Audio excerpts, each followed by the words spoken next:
A serial killer was on the loose in western New York. He chose his victims for the color of their skin. The community was gripped by fear, not knowing when or where he would strike next. The only evidence he left behind was spent shell casings. To focus their search, local authorities called on an FBI profiler for help. They needed to stop his murderous rampage before the killer ended another life.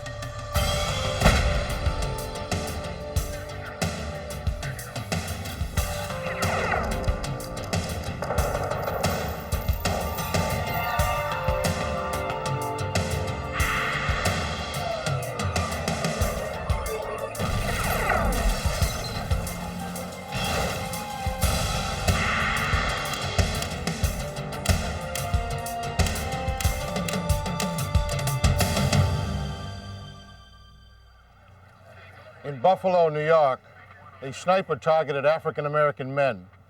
He held a city hostage and threatened to ignite a racial powder keg. And it looked like others might be following his bloody example. I'm Jim Kallstrom, former head of the FBI's New York office. When it became clear that physical evidence alone wasn't enough to corner the killer, FBI profilers developed other means. Their work provided the only hope of flushing him out and connecting him to his crimes.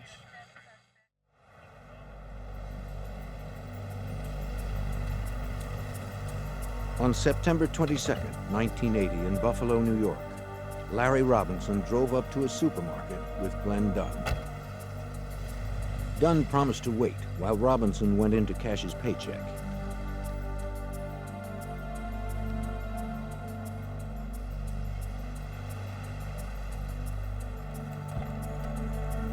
While he waited, Dunn decided to step out of the car for a cigarette.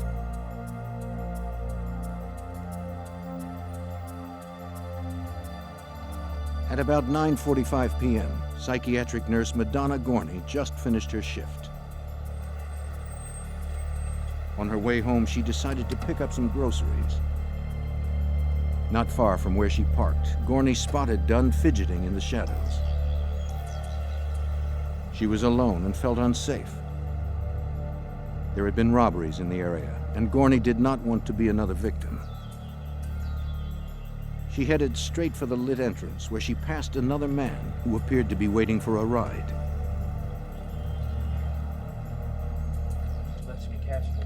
Gorney felt safer once inside. Larry Robinson had only a short wait in line to collect his money.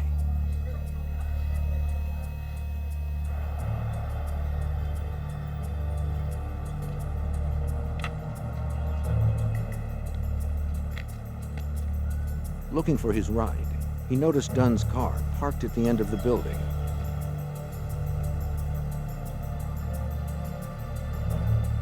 When Robinson tried to get in, the door was locked. Dunn did not respond. Robinson came around to the driver's side and discovered Dunn was not moving. He was bleeding from the head. Robinson ran back into the store to summon help.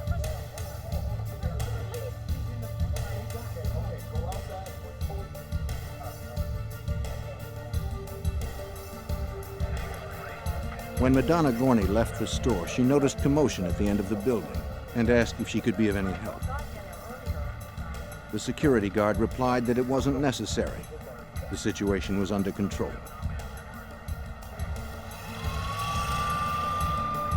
With 3 bullet wounds to his head, Dunn was in critical condition. Paramedics struggled to save the young victim. His heart had stopped. Efforts to revive him were futile. He was pronounced dead on arrival. When police informed Dunn's family, they discovered he was only 14 years old. The forensics team searched for clues to the killer's identity. Fingerprints lifted from the car belonged to Dunn and Robinson. The blood was confirmed as Dunn's. The only trace left by the assailant was spent bullet casings.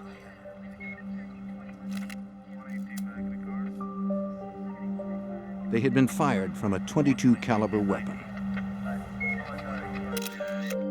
A check of the car's license plates revealed it had been stolen the night before from a local dealer. Police questioned Robinson. He told them that he only knew Dunn casually from the neighborhood and did not know the car had been stolen. Robinson said he'd been walking to the supermarket earlier in the evening when Dunn drove up and offered a ride. Friends and family would later confirm that he and Dunn barely knew each other. I'm here at the top supermarket. The crime was already making news. As the story broke, Madonna Gorney returned home from the supermarket, still troubled by the incident. But they did confirm that he is a 14-year-old local resident. This guy that was sitting there. Gorney was upset to learn that a young boy had been killed in the parking lot. She decided to call police the next morning to see if she could be of any help. Buffalo homicide detective John Regan initially thought the slaying might be a result of a car theft ring. Exploring where the stolen car had come from and the people that may have been responsible for it, it became apparent that this was not the focal point of the investigation. To develop leads, police canvassed nearby residents, hoping someone may have witnessed the shooting. A uniformed officer found a witness willing to cooperate and called a detective to question her. What we got? Barbara Wozniak lived next door to the supermarket.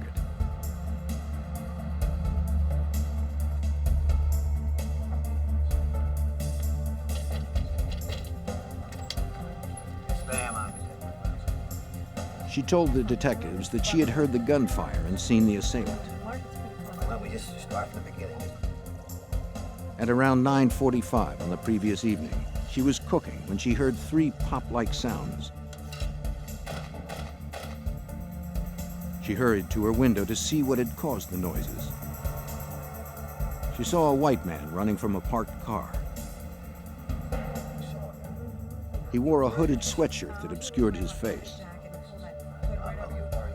Of anything else, or anything you forgot? While the detective spoke to Wozniak, he was informed that a witness from the supermarket had called offering her help.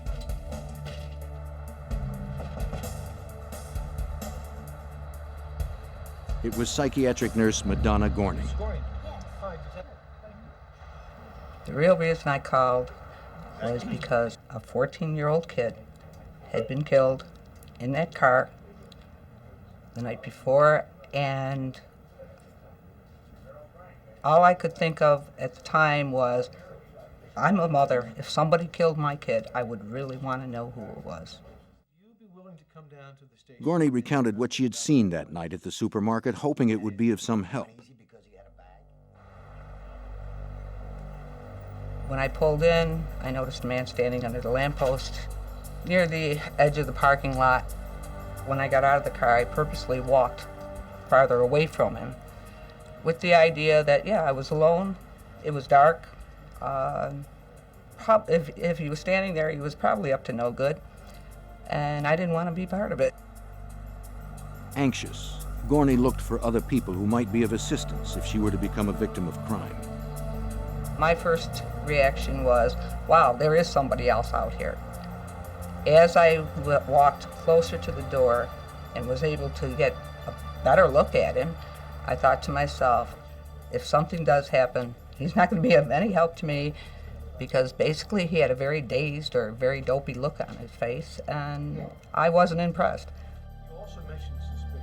She described him as a slender white man with dark hair who held a brown paper bag on his lap. He wore metal-rimmed glasses and a hooded sweatshirt which shadowed his features. The description seemed promising since the previous witness had described a similar man running from the scene. Detectives hoped that Gorney could provide details for a sketch. After talking to Gorney, Buffalo detectives got word of a similar shooting in the nearby suburb of Cheektowaga. The victim, 32-year-old Harold Green, was rushed into emergency surgery as detectives arrived at the hospital. His situation was critical after being shot in the left side of the head with .22 caliber slugs. Are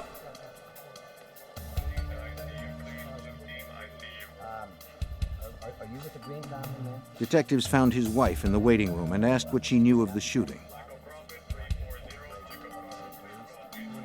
Her husband had stopped at a fast food restaurant.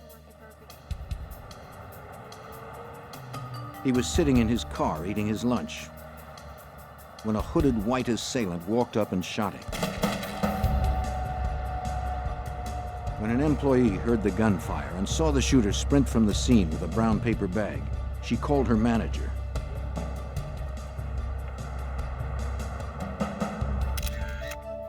The method of this attack resembled the one from the night before. Detectives speculated that there was a possible connection between the two victims. Mrs. Green said neither she nor her husband knew Glen Dunn or his family. Her husband was a successful engineer and a pillar in his community. He moved in different circles than the teenage car thief. Investigators found the two victims shared nothing in common. Green died without regaining consciousness. Only one piece of evidence linked both shootings. Lieutenant Thomas Rowan of the Cheektowaga Police Department led the forensic investigation. We had our first piece of hard physical evidence that connected the shooting in Cheektowaga at the fast food restaurant, the shooting which took place in Buffalo, New York. That single fact that tied everything together was spent cartridge casings from a .22 caliber. At that point, it was only identified as a firearm because we didn't know what type of firearm had produced the spent shell casing. That same night, homicide detectives were summoned to another shooting.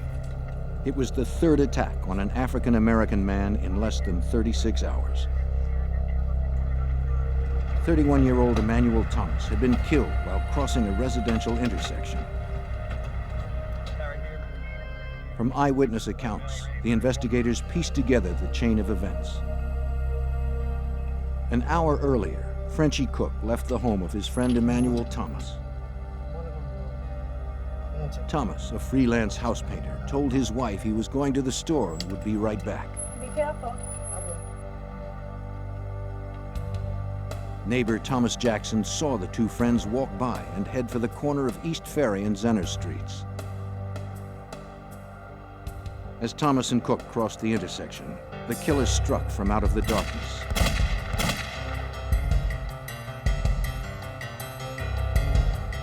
With a gun concealed in a paper bag, he shot Thomas several times in the left side of the head. Thomas collapsed to the pavement. Frenchie Cook was in shock. He never saw the assailant approach. He did not know anyone that would want Emmanuel Thomas dead. A teenage witness who saw the shooting from across the street described the suspect as a hooded white male, around 5'8" or 5'9". The forensic team retrieved .22 caliber shells resembling those found from the previous shootings. They were sent to the lab for comparison. Detectives had little else to go on. In this particular case, we had two common denominators. We had black men and we had a .22 caliber weapon that was used to kill them. Other than that, there were no connections between the victims, either collectively or even singly, and no connection with a shooter. Startled investigators came to the realization that Buffalo had a serial killer on the loose. Police had no leads and only one apparent motive. Assistant District Attorney John DeFranks was called in to monitor the case. We uncovered no evidence that there was a robbery motive. We uncovered no evidence that this was a situation involving bad blood between the attacker and the victim. What we had was an assassin randomly shooting people on the basis of race. With the identity of the racist assassin unknown, the press dubbed him the .22 caliber killer. He was already on the prowl for his next victim. The .22 caliber killer was preying on African American men in Buffalo, New York, killing 3 in 36 hours and leaving little evidence behind. Emmanuel Thomas had been the killer's latest victim, gunned down crossing the street in front of his home. Medical examiners performed an autopsy. They found powder burns near the entry wounds. This meant that the muzzle of the murder weapon was placed close to his temple. From the pattern and severity of the burns, examiners believed they were caused by a sawed-off rifle. They removed 2 mangled .22 caliber slugs from his head and sent them to the ballistics lab for analysis. As investigators searched for answers, community fear turned into anger. Erie County District Attorney Ed Cosgrove was in charge of coordinating the hunt. The black community demanded action by the police. And of course, because of the nature of the attacks, and because of the psychotic nature of the person ultimately responsible, it wasn't going to be an easy task. The next day, on September 24th, Joseph McCoy walked down a residential street in Niagara Falls, 20 miles north of Buffalo.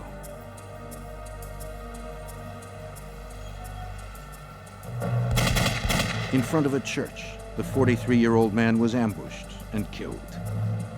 A witness described the shooter as a slender white man dressed in khakis. Once again, police found nothing but .22 caliber shells at the scene. The shells, along with the slugs extracted from the victim, were sent to the Erie County Department of Central Police Services to compare to the others. Lieutenant Thomas Rowan conducted the ballistics analysis. In this case, it presented a rather difficult challenge to the firearms examiners and to law enforcement, is that the bullets themselves, as it went into the body, they broke up, they disintegrated, and broke into tiny little pieces, making specific identification of the weapon from the bullets inside of the victims very difficult, not impossible for the firearms examiners. The shell casings could tell them more. Every gun leaves specific marks on a shell when it fires. The firing pin, ejector, and extractor from a weapon make impressions on the casings. For examiners, this is the gun's fingerprint. They found that the markings on the casings from the 4 crime scenes all matched. The relationship of the firing pin impression, the ejector, and the extractor marks suggested fairly early on that a specific type of weapon was used, and that was a Ruger Model 1022. The 4th shooting sent more shockwaves through the black community, and investigators still had no suspect. Local officials had no answers. They called on the FBI for assistance. Special Agent Chip Mrazowitz realized the case had the greatest urgency for the community. It was important for the FBI to get involved in this case because there were African Americans being killed in the area, and everybody was scared to walk the streets, daytime and nighttime. A composite sketch was rendered by an FBI artist who worked with several witnesses that had gotten glimpses of the killer. The sketch was circulated through patrols, newspapers, and television. Police also carried the sketch door to door, hoping that someone would recognize the suspect. When thousands of calls began to pour in, Detective Regan realized the composite did little to focus the investigation. Basically, the composite sketch was like Everyman. As a result of it being published, I think we got somewhere around in the neighborhood of 6,000 calls that had to be checked out. And one of the fears really is that you may actually get the suspect, and because you've done so many of these, it becomes routine and you don't pay attention. That's the ultimate fear, that you go right by the man. While local investigators tracked down leads in the Buffalo area, FBI agents pursued those outside of Erie County. Leads were followed in Pennsylvania, Ohio, all of New England, and across the border in Canada. To have that many leads, we were occupied 24 hours a day. We were looking for one lone white male who possibly could be walking next to you in a street or having lunch with you at some cafeteria, and you don't know if you had the .22 caliber killer next to you. On October 8, 1980, workers on a construction site in the Buffalo suburb of Amherst came across an abandoned taxi on the service road of the New York Thruway. When no one returned to move it, they contacted the state police.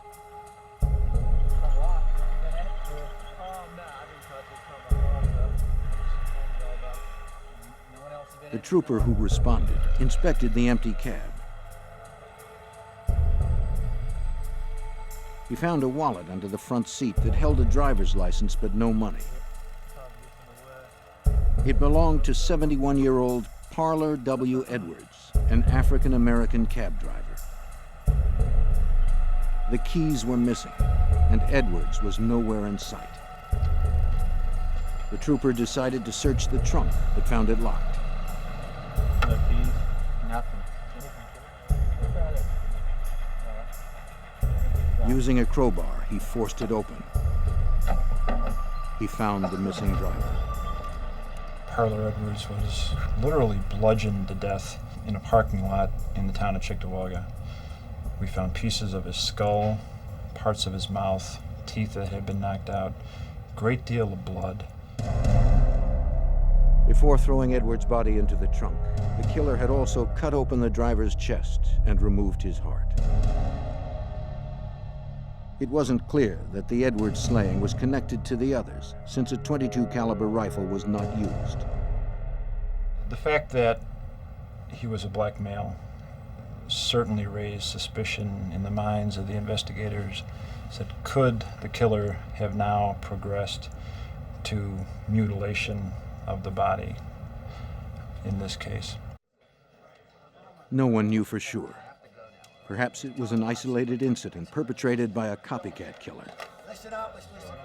Manpower dedicated to the murders swelled to 150 personnel from various agencies. The hotline rang 24 hours a day. No calls led to a suspect. With community pressure mounting, the frustration grew for Special Agent Richard Faireye. In this case, we had several crimes occurring. We had no evidence to indicate who that person was responsible. And for an investigator, it was extremely difficult for us to accept the fact that we could not find anything that could identify this person positively. Early on October 9th, a water worker was driving towards a dock area in the town of Tonawanda, just a few miles from Buffalo.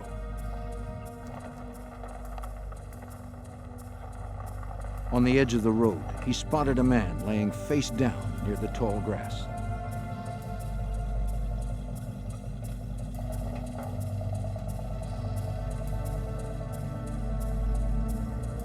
The worker approached and saw that the man wasn't breathing.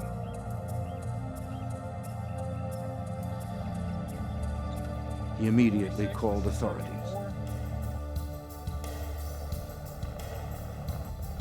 They arrived within minutes.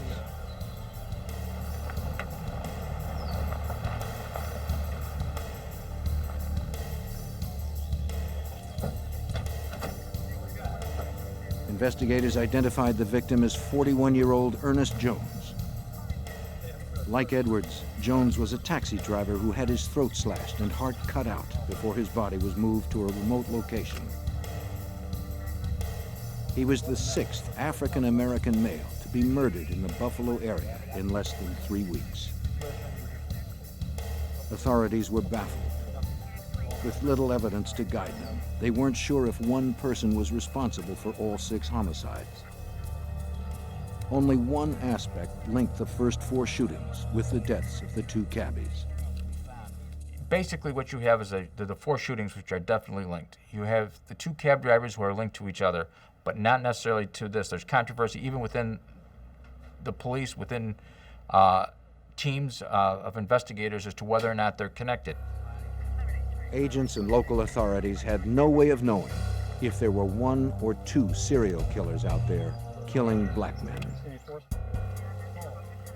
By October 9th, 1980, 6 African-American men had been found slain in the Buffalo area.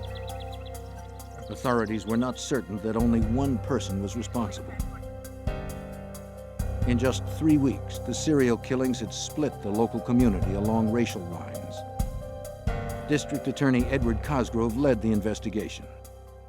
It's hard to even describe the community mind at that time. There were demands for action all over from the black community for the police to stop what was happening here. I had press conferences that were attended by the national press. Everybody descended upon Buffalo, and everybody wanted answers from me. I didn't have the answers. The story made national headlines. A $100,000 reward was offered for information leading to the arrest and conviction of the .22 caliber killer.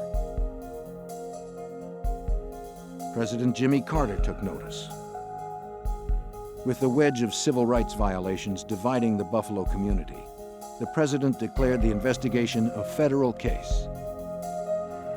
Local lawmen now had the full resources of the FBI at their disposal. As federal agents began sifting through the collected information, another incident rocked upstate New York. On the night of October 10th, Colin Cole slept in Buffalo General Hospital. Cole was an inmate from a local jail, recuperating from a drug overdose.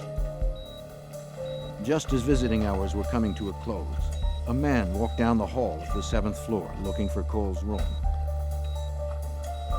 The recovering addict gasped for breath as the man tightened the ligature.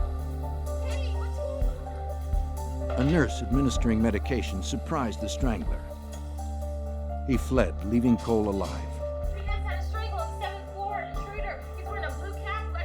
The nurse alerted hospital security. But the call came too late. It was the 7th attack on a black man in just 3 weeks. No one knew for sure if the .22 caliber killer was responsible for this attack. What we have is this crime scene. Lieutenant Thomas Rowan and his team had little understanding of serial killers at the time. Glimpsing into the mind of a serial killer is like twinkling your toes into the abyss of the very weird. You're never really sure what's there. Local investigators needed someone who was more familiar with these types of offenders. They called upon John Douglas of the FBI Behavioral Sciences Unit to provide a profile of the .22 caliber killer. Through this process, Douglas would provide the team with insight to the killer's psychological behavior. Currently senior analyst of APBnews.com, an online crime news website, Douglas spent 20 years pioneering the science of profiling. A profile is designed to come up with the most probable offender. Its goal is to eliminate a lot of false leads.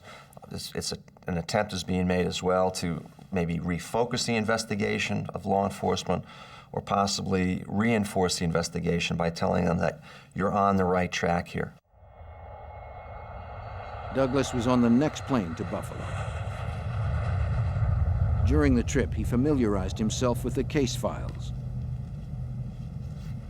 You have to walk in the shoes of both the subject and walk in the shoes of that victim to truly understand really what took place during that assault. I'm going to be asking myself the question, why? Why this victim? He confirmed what local investigators believed.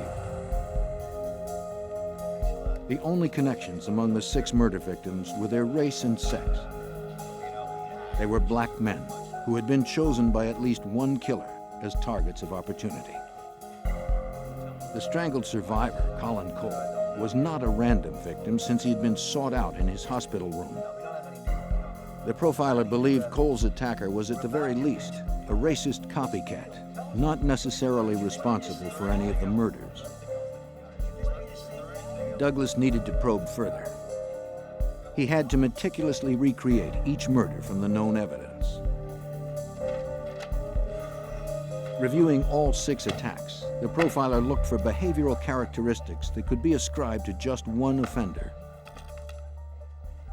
When you look at serial killers, you look at patterns as well as signature. Signature is something that the offender does. It's kind of repetitive behavior, but behavior that the subject has to do. It's more of a ritual. Douglas found the behavior from each of the 4 shootings to be similar. The .22 caliber killer had surprised random victims, fired quickly from close range, then bolted, leaving his prey before they were dead. The assassin's signature was a blitz style of attack. The cabbie murders didn't seem to fit that pattern.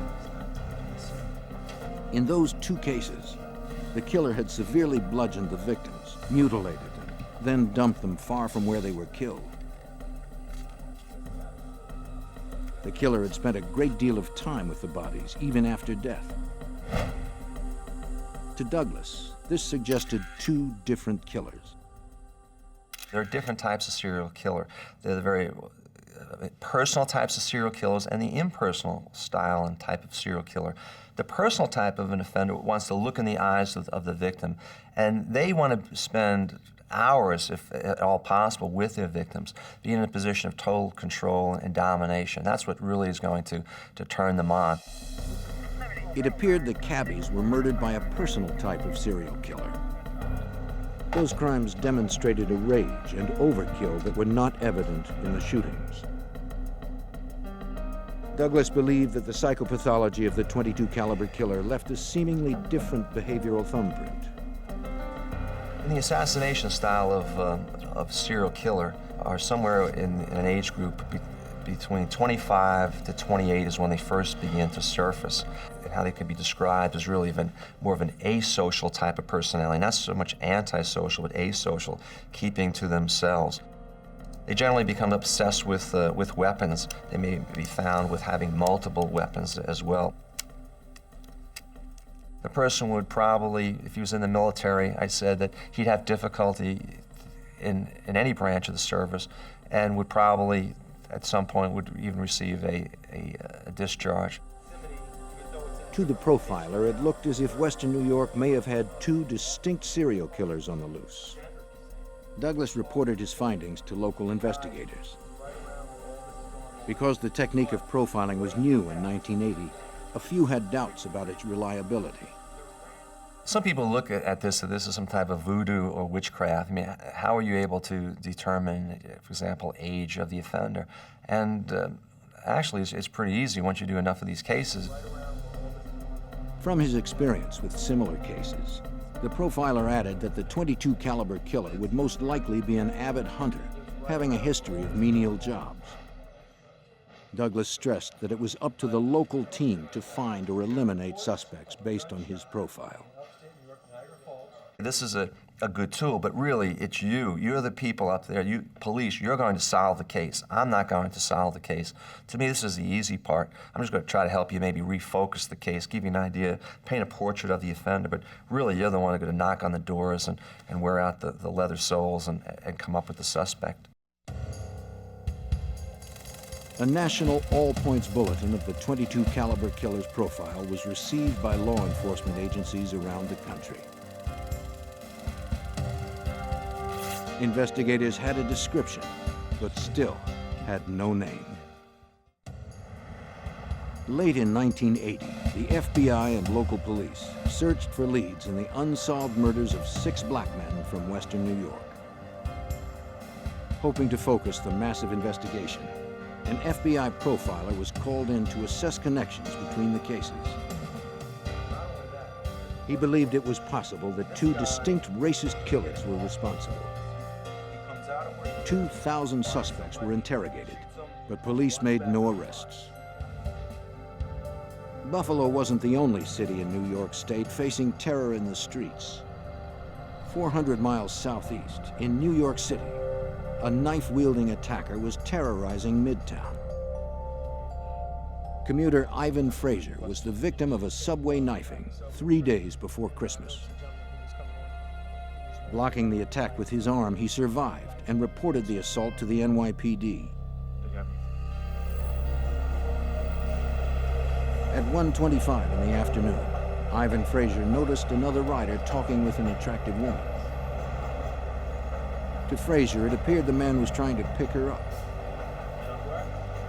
The woman seemed annoyed and got up to exit at the next stop. Frazier returned to his article.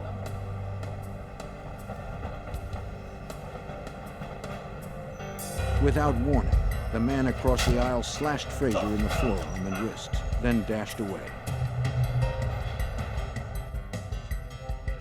He described the assailant as a white man in his early 30s with brown hair, wearing a blue jacket. 2 hours later, at 3:30 in the afternoon, 19-year-old Luis Rodriguez was walking on the west side of Midtown Manhattan when he was jumped by a white man demanding his wallet. Rodriguez fought off the initial blow, but the attacker lunged at him again, stabbing him twice in the chest.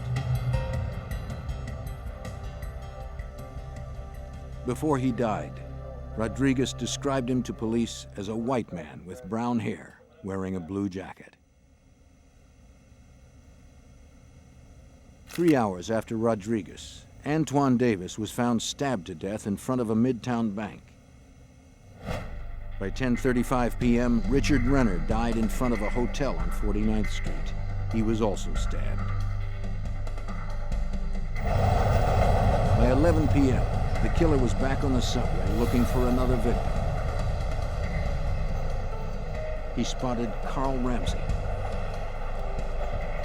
In the dim light, no one noticed the knife. Bleeding severely, Ramsey crawled out of the subway. By midnight, he was dead. In less than 24 hours, 4 black men were dead. The New York City press dubbed the killer the Midtown Slasher. The rash of attacks on black men in Manhattan had many similarities to the profile of the .22 caliber killer. New York City investigators called on John Douglas to provide a profile of the slasher. As I did an independent analysis, and when I started to paint a portrait of that person, my goodness, it was just like the Buffalo, New York case as well. We have a subject here approaching his victim's blitz style of attack. There was one major difference. The Midtown Slasher used a knife. The .22 caliber killer used a rifle. Now, we don't have the 22 weapon, but maybe the reason for that is we don't have the 22 weapon because now we're dealing in areas that are very highly populated. If you have a 22 weapon, the sound of this would draw attention to himself. Douglas determined that the signature behavior was identical. With a gun or a knife, the assailant attacked in the same way. By late December, District Attorney Cosgrove realized something else that bolstered the profiler's conclusion. During that period of time, there had not been any assaults here in the city of Buffalo. It was quiet with respect to the activity of this .22 caliber assailant. By the early weeks of 1981, the killer seemed to have disappeared. In January of 1981, the FBI and local investigators searched for the .22 caliber killer, wanted for the murders of at least 8 black men in New York City and Buffalo. Following months of investigation, Buffalo detective John Regan and his team were unable to come up with the name of a viable suspect. The case is in limbo and everybody is frustrated. They don't know where to go. We don't have a name. We have no idea. Then out of the blue, there's a call made to the Buffalo Police Department homicide. An officer from the Army's Criminal Investigative Division in Fort Benning, Georgia, made the call. Interested in coming down and seeing what we have. The Army was holding a 25-year-old Private Joseph Christopher on charges of assaulting a fellow soldier. On January 13th, 1981, Private Christopher attempted to stab an African-American enlistee. While he was in custody, Christopher tried to castrate himself with a razor. When Captain Dorothy Anderson began administering medical aid to the prisoner, he began muttering that he'd killed black men in the New York and Buffalo area. He didn't know the exact number of his victims. It was just something he had to do. Troubled by his story, Anderson reported it to the Army's Criminal Investigative Division. She told the CID officer of Christopher's ramblings. The CID officer remembered receiving an APB on the New York killings. He called the Buffalo Police Homicide Division as instructed by the teletype. For District Attorney Cosgrove, this explained why the killings had stopped in New York State.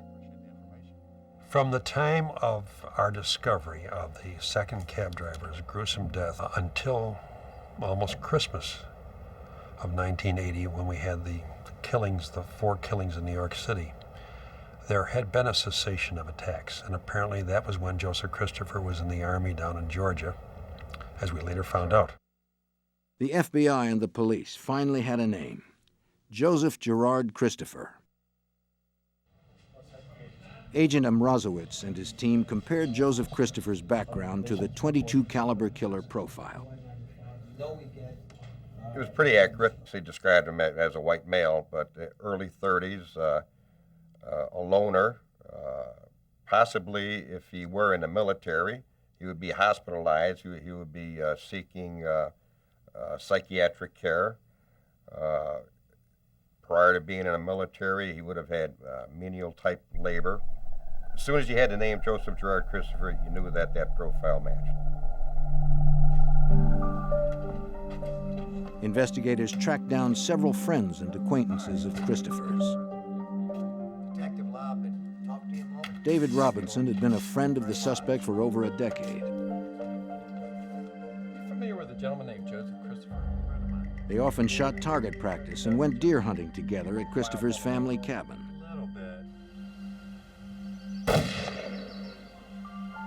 He also told investigators that Christopher had a gun collection that his father had left him when he died.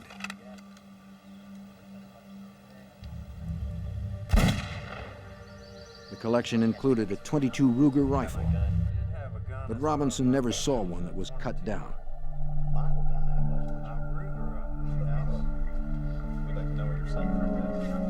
Investigators secured a search warrant for Christopher's last known residence. They arrived at his mother's house in Buffalo, New York on April 22nd, 1981.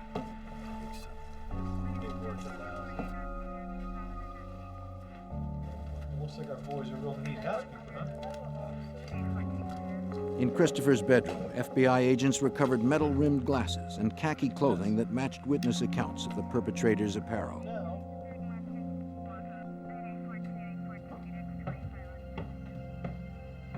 The FBI profile drawn up by John Douglas predicted the .22 caliber killer would be fascinated by guns and the military.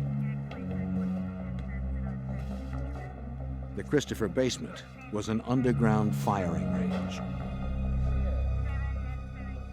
Agents found the inherited gun collection and portions of a sawed-off gun barrel. Among the paraphernalia, forensic specialists found boxes of .22 ammunition, a misfired .22 caliber cartridge, along with a rotary magazine. Ballistics specialist Thomas Rowan believed the evidence was significant. Finding the rotary magazine for the 1022 Ruger was an important feature that supported a widely held theory throughout the investigation that the shooter specifically picked something so he could keep the profile of the weapon low enough to fit inside of a paper bag when he conducted these executions of these men on the street. The rotary magazine enabled Christopher to have a full load of ammunition and allowed the sawed-off weapon to remain concealed in a bag without having to reload.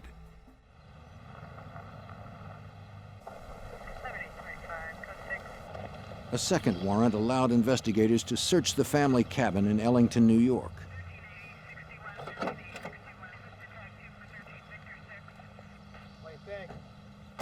Detectives dug in the spot where Robinson told them he and Christopher shot rifles. The excavation yielded 2 shells, marred with a unique firing pin mark. The same marking was on the shells collected at the crime scenes. Firearms specialists of the Erie County Department of Central Police Services examined the shell casings that were found at the Christopher home and cabin. They compared them to the casings found at the first 4 crime scenes. They concluded that the shells were all fired from the same gun. With this match, Assistant District Attorney John DeFranks was able to get an indictment from a grand jury. The casings spoke for themselves. Put the casing under the microscope, you had your evidence. It couldn't be altered or tainted. Joseph Christopher was extradited from Georgia and returned to Buffalo, New York to stand trial. Officers fitted Christopher with a ski mask to prevent witnesses from identifying him through the media. We put a mask on him for purposes of preventing potential witnesses from observing his face on the television and then basing their identification on that rather than upon their own recollection. Okay. All right, thank you, Ms. Gorney, for coming down. One of those key witnesses was Madonna Gorney. She had seen the .22 caliber killer the first night he struck in the parking lot of the supermarket. On May 5th, 1981, she confronted Joseph Christopher in a lineup. It was a little scary. I was concerned with the possibility of being actually anyone in the lineup being able to see us who were there to identify someone in the lineup. Gorney was protected by the bright lights that shone in the eyes of the subjects. She was able to identify Christopher in 2 different lineups. Agents and local police felt certain that they had the .22 caliber killer. Questions of Christopher's mental competency delayed the trial. In December 1981, a judge pronounced Joseph Christopher mentally incompetent to stand trial. He was committed to the Mid-Hudson State Psychiatric Center where he received treatment. On February 17, 1982, Christopher was deemed fit for prosecution. The trial began on April 6, 1982. The community watched every step the prosecution took. The media reported this entire case on a day-to-day basis, sometimes on a minute-by-minute basis. It was good for the community because they wanted answers, they wanted information. And it was good for us because it began to convince the community that we had the right individual and that their fears could be somewhat allayed. The state jury found Joseph Christopher guilty for the murders of Glen Dunn, Harold Green, and Emmanuel Thomas. He was sentenced to 60 years to life imprisonment. Prosecutors never tried him for the Manhattan knifings. One question still remained. Was Christopher also the taxicab slasher? Though the FBI profile excluded Christopher as the suspect, he later revealed details of the cab driver's wounds that only the killer could have known. We wanted to make sure here in Buffalo and Erie County that we satisfied the community's need for professionalism, thoroughness, competence, and all the other things that the community expects of its policemen and prosecutors. And we were able to satisfy that need because we were successful. Through science and good detective work, Joseph Christopher would never be free to kill again. He spent the rest of his life behind bars until his death, curiously from a rare form of male breast cancer at the age of 37.